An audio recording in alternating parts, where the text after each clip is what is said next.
Assalamualaikum warahmatullahi taala wabarakatuh. Semangat pagi semua. Kita lanjutkan kembali di pembelajaran mata kimia ya. Kali ini kita melanjutkan materi termokimia mengenai reaksi eksoterm dan endoterm. Kita mulai saja ya.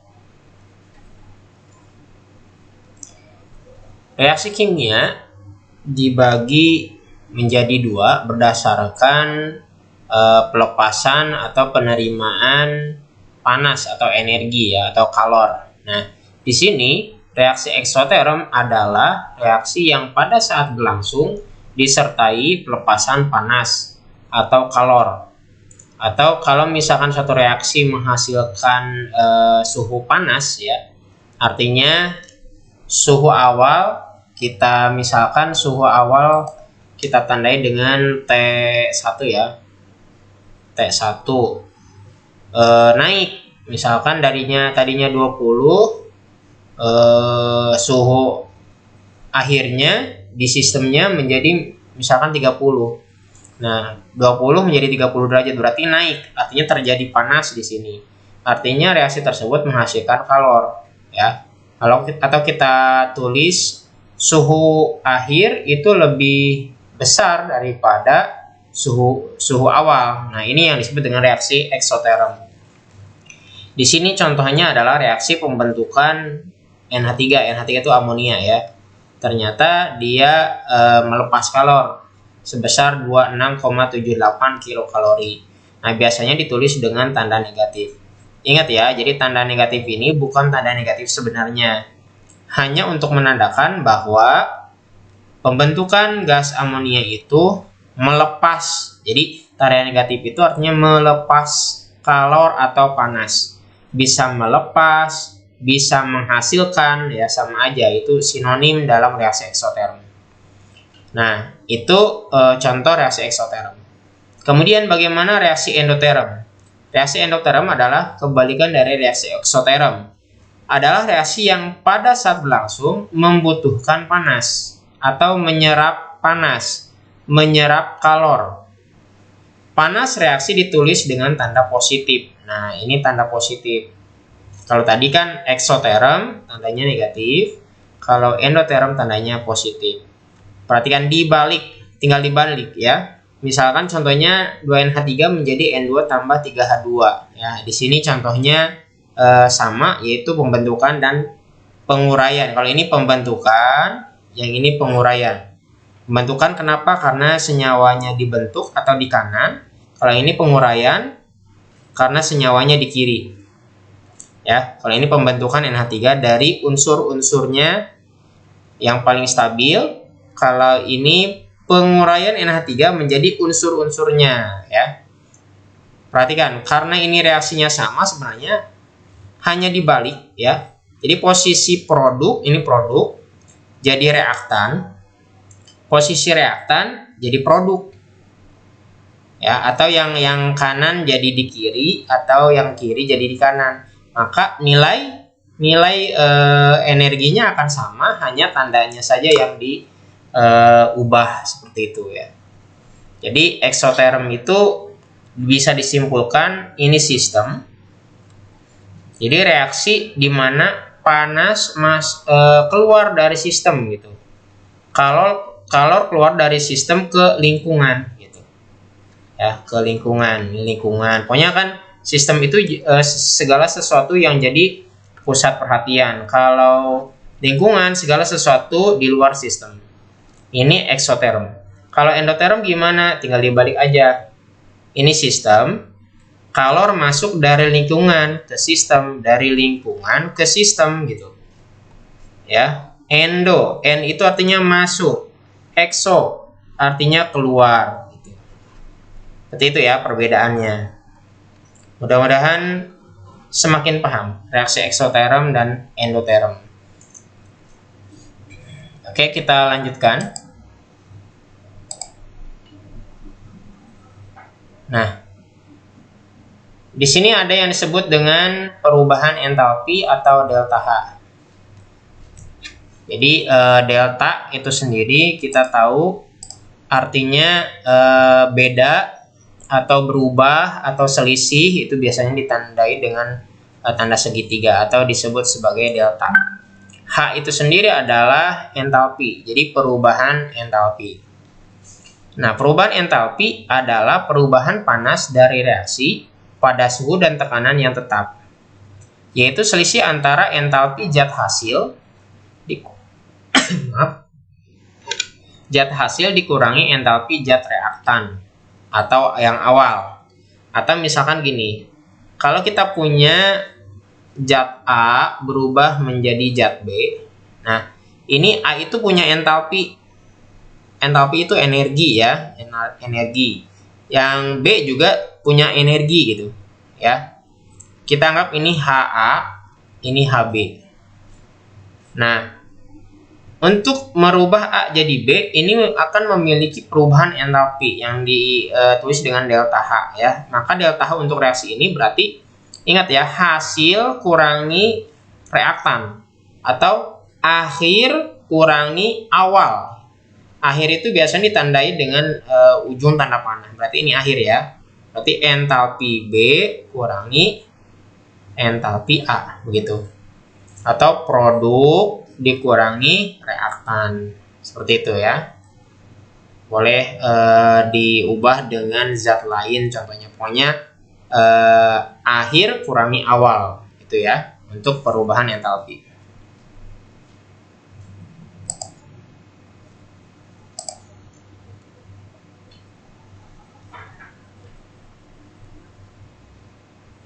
Oke, ini kita nggak bahas dulu.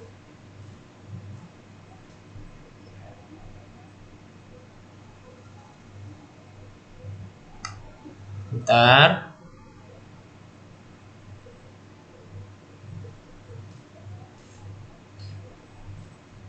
Oke, untuk menghitung entalpi ya, untuk menghitung besarnya perubahan entalpi, ada beberapa cara ya, ada beberapa cara untuk menghitung delta H itu. Yang pertama adalah menggunakan hukum Hess ya. Yang pertama hukum Hess.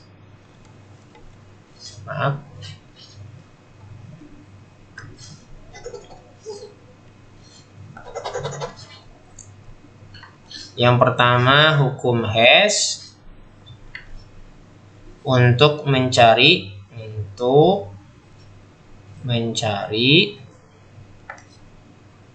perubahan entalpi ya, menggunakan hukum Hess. Yang kedua dengan data entalpi pembentukan atau delta H formation, delta HF. Yang ketiga dengan data energi ikatan. Yang keempat dengan kalorimetri. Nah, ulangi ya, untuk mencari delta H itu ada beberapa cara. Yang pertama dengan hukum Hess, kedua dengan data entalpi pembentukan atau delta HF, yang ketiga data energi ikatan, yang keempat kalorimetri. Nah, sebelum ke sini kita harus tahu dulu jenis-jenis perubahan entalpi ya. Ulangi ya, kita harus tahu dulu jenis-jenis perubahan entalpi. Kita cari dulu ya. Sebentar, karena ini kurang teratur slide-nya. Oke, nah ini jenis-jenis perubahan entalpi. Ada 4 jenis perubahan entalpi yang ada di slide. Sebenarnya banyak ya, cuma di sini akan dijelaskan delta HF dan delta HD dulu ya. Delta HF dan delta HD dulu. Jadi sebenarnya perubahan entalpi itu banyak macamnya gitu. Minimal kalian paham delta HF, delta HD, dan delta HC, yang ini 3 ya. Kita jelaskan dulu satu persatu ya. Nah, delta HF. Bentar. Oke, ini ada lambangnya ya. Kalau perubahan entalpi itu delta H. Kalau F itu formation. Formation artinya pembentukan. Kalau perubahan entalpi delta H, penguraian, maka D, decomposition. Ya. Perubahan entalpi pembakaran, delta HC, C-nya combustion, pembakaran. Sedangkan yang keempat perubahan entalpi netralisasi, berarti delta H netralisasi, delta H net gitu. Nah, di sini yang akan kita bahas nomor 1 dulu, perubahan entalpi pembentukan atau delta HF. Nah,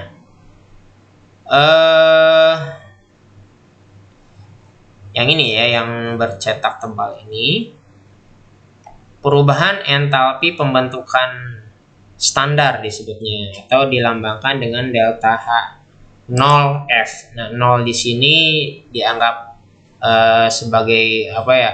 Tanda standar ya, dalam keadaan standar, di mana keadaan standar itu pada suhu standar ya, dan tekanan 1 atmosfer ya. Tekanan 1 atmosfer ya. Suhu standar itu 25 derajat Celcius ya, suhu kamar maksudnya ya. Adalah perubahan kalor yang dihasilkan ketika 1 mol senyawa, ingat 1 mol senyawa, ingat mol itu berbanding dengan koefisiennya. Artinya untuk membentuk senyawa dengan koefisien 1 artinya kan, karena di sini 1 mol ya. Pembentukan perubahan kalor yang dihasilkan ketika 1 mol suatu senyawa dibentuk dari unsur-unsurnya pada tekanan 1 atmosfer.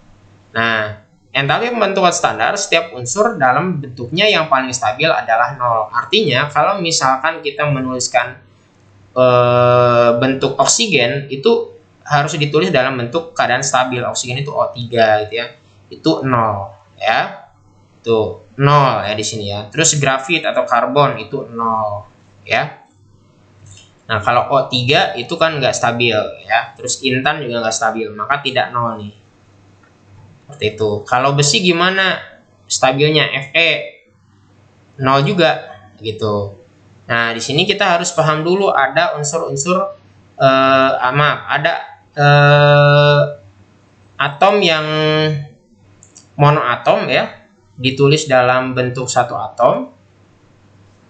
Kalau ya 2 diatom atau poliatom. Artinya kita supaya tahu delta HF stabil unsur itu, unsur-unsur itu stabilnya dalam bentuk apa maksudnya? Ada monoatom, diatom atau poliatom gitu. Nah, maka si delta HF-nya itu 0. Contohnya misalkan gini. Fe besi itu 0. Terus misalkan Na itu 0 karena Fe Na monoatom ya, stabilnya dalam bentuk monoatom. Kalau oksigen bentuknya bukan monoatom tapi O2 gitu, di atom ya. Terus fluor juga F2. Terus N2, nitrogen juga dalam bentuk N2. Klor Cl2, I2, terus H2 ya. Br2. Nah, ini di atom. Artinya kalau kita nulis O, nulisnya jangan O saja, tapi O2. Kalau nulis F, jangan F saja. Harusnya F2 gitu ya. Kalau poliatom contohnya P4, S8 gitu. Mudah-mudahan kalian paham ya.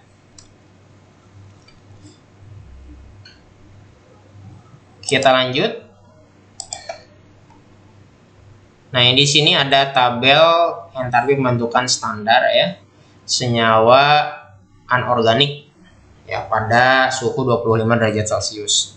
Perhatikan di sini Ag, kalau Ag saja maka 0. Kalau dia dalam bentuk senyawa maka tidak 0. Al 0, dalam bentuk senyawa tidak 0. Br2 0. Ingat ya, nulisnya Br2 karena tadi Br2 itu di atom.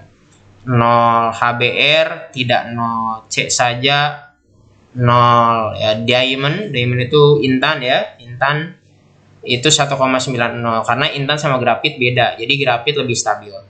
CO, nah ini CO ada C-nya tidak 0, CO2 tidak 0 gitu, Ca monoatomik 0 seperti itu ya, Cl2 diatomik 0 seperti itu.